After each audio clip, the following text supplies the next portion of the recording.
Alors, admettons maintenant que Olive ne soit pas pressée, qu'elle ait le temps et l'envie de flâner dans les rayons.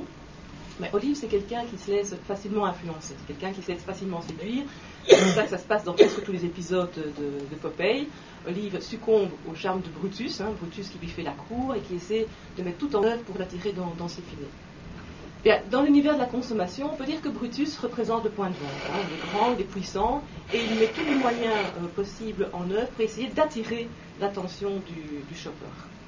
Alors, cette influence, ce rôle du point de vente dans la décision d'achat, c'est quelque chose qui est étudié depuis quelques années maintenant, et qui a conduit donc au concept de l'ISDR, au concept de l'In-Store Decision Rate. Alors, en termes d'ISDR, la référence, ce sont les étiquettes Popeye. Alors, remarquez, j'ai bien dit Popeye et non Popeye. Alors, Popeye, on joue un peu sur les mots. Popeye, c'est en fait l'oublié dans les études Popeye. C'est le laissé pour compte dans les études Popeye.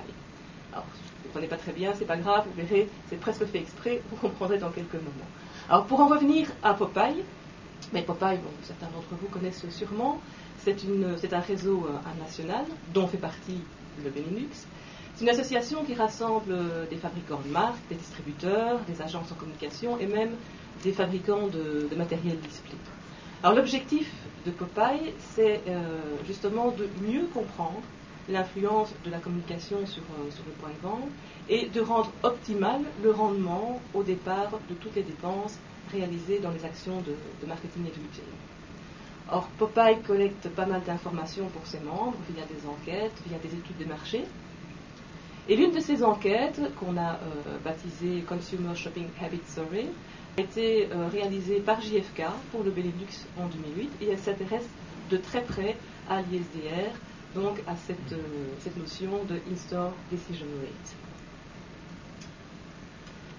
Alors pour simplifier quelque peu, dans les études Popeye, la variable magasin intervient pour 36% dans la décision d'achat. Donc c'est 36% d'In-Store Decision Rate qui regroupe en fait 3 cas de figure distincts.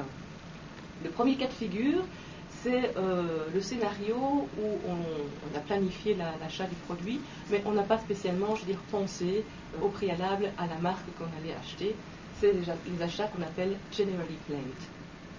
Le deuxième cas de figure, c'est les achats où l'achat du produit est planifié. On a aussi pensé à la marque qu'on allait acheter. Et puis finalement, en magasin, c'est une autre marque qui remplace la marque préalablement choisie. Ce sont les achats substitute.